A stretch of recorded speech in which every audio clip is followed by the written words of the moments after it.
Good afternoon. I'm Captain Keith Sescaliba with the Hoover Police Department. We're here today to provide an update in the Carlee Russell investigation. Chief Nick Durzis will read a prepared statement that will provide an update in this case. After reading the statement, we will have time for a few questions related to the case. Keep in mind, this is still an ongoing investigation, and there are some questions we simply cannot answer at this point. With that, I'll turn it over to Chief Durzis. Thank you, Captain. Yes. Good afternoon. Thanks to everyone for attending again today. I want to thank the members of our department and all of law enforcement who played a role in the investigation of this case.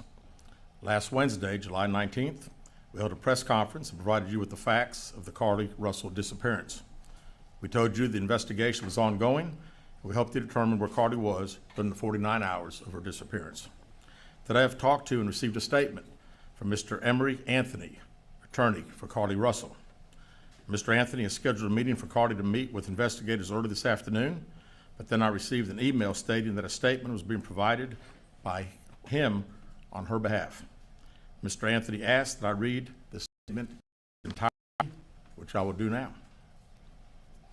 My client has given me permission to make the following statement on her behalf. There was no kidnapping on Thursday, July 13th, 2023. My client did not see a baby on the side of the road. My client did not leave the Hoover area when she was identified as a missing person. My client did not have any help in this incident, but this was a single act done by herself.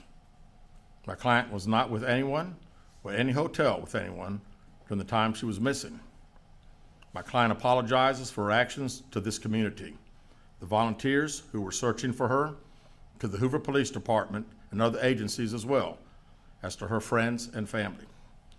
We ask for your prayers for Carlee as she addresses her issues and attempts to move forward, understanding that she made a mistake in this matter. Carlee, again, asks for your forgiveness and prayers. We have a meeting scheduled with Mr. Anthony to further discuss this case. We're currently in discussions with the Jefferson County District Attorney's Office in Bessemer about possible criminal charges related to this case, and we will announce those charges when and if they are filed. All right, with that, we'll take a few questions. As Officer Hale said, when I call on you, please state your name and your affiliation. Yes, sir. Keith Mims, WAGG 610 100.1 FM Summit Media. Chief, do we at this time, or does the Hoover Police Department know the whereabouts of Carlee Russell during that 49-hour period that she was supposedly missing? Now, as I said the other day, was talking facts and everything. If I said anything today, would just be speculation. Actual facts, we do not. Aaron Llewellyn, WBC 13. Can you tell us what her motivation was for doing this, if you can? I wish I could tell you. I think only Carlee knows, and maybe her attorney now, but again, the statement that we received from him does not indicate any. Brittany G. on WBRC, can you give us an idea of what charges you may be filing against her? That would strictly be up to the district attorney's office. David Lamb, CBS 42, can you update us so that there is a meeting scheduled for this afternoon with the family, or No. when is that meeting Yeah, taking place with Carlee? no, not a meeting with the attorney, not the family or Carlee. We have a meeting scheduled with the attorney, and that will take place some point tomorrow. And there is no meeting with Carlee Russell or her family at this point? Not scheduled, no, sir. Bria Chapman with Fox 6. What's next to close this investigation? Well, again, we want to talk to Mr. Anthony tomorrow and see if he has any more to discuss about the case. We'll certainly be asking if we'll get an opportunity to again interview Carlee like we've wanted to since she returned. Chief Stephen Quinn, ABC 3340. Yes, sir. Your reaction now, knowing that Carlee has admitted that this was made up? Well, I'm glad that we got this. You know, we certainly laid the facts out to you guys and to the national media that had a lot of interest in this particular case.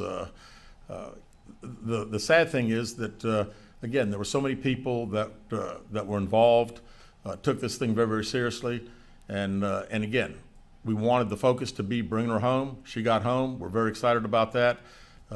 It is what it is. The facts, I think, last Wednesday pretty much showed that we knew that it was a hoax. Lisa. Lisa Crane with WBTM 13. Do you know the expense you went to during this search And if you don't have a dollar figure for us, just how big it was for you guys? Well, it was all hands on deck, and we don't have a dollar figure yet, but we're certainly working towards getting one, and not only ours, but there'll be other agencies that had a lot of support that they gave us, and had monetary expenses themselves. Jonathan, with JLR investigates, are the parents under any investigation? You know, as I said the other day, we were going to try to determine exactly those 49 hours. So right now, you know, anything's on the table. We still don't know what happened in those 49 hours, where she was, did she have any help? We have no idea. You know, I read the statement from Mr. Anthony, that's all we know. Keith Mims, WAGG 610 Summit Media. Chief, let me ask you this. What do you think prompted or provoked Carlee to do this kind of thing? And are there any kind of mental issues that the police department or the public should be concerned about, or just what?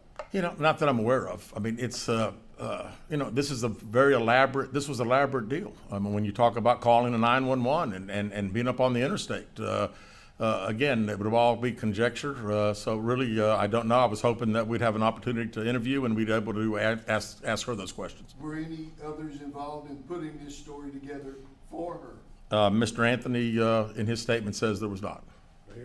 Liviana Calmes, WBRC, Fox 6 News. You said that you had a meeting scheduled and it kind of switched into a statement. Did they give any type of reason that switched? No, they did not. Back here. Aaron Llewellyn, WBTM 13. Is not in custody right now. That is correct. That is correct. Last question with David. David Lamb, once again, so first of all, when did you actually see this letter? And second of all, do these admissions and the content of the letter alter the investigation at all? No, not at all. We'll continue to investigate. We're still trying to determine where she was during those 49 hours. But I am glad that we received this. It at least puts some of the social media super sleuths hopefully at rest for a little bit as far as the conjecture of what everybody thinks took place. We know that by her own admission, it didn't happen, and you know, we're thankful for that. All right, thank you guys very much.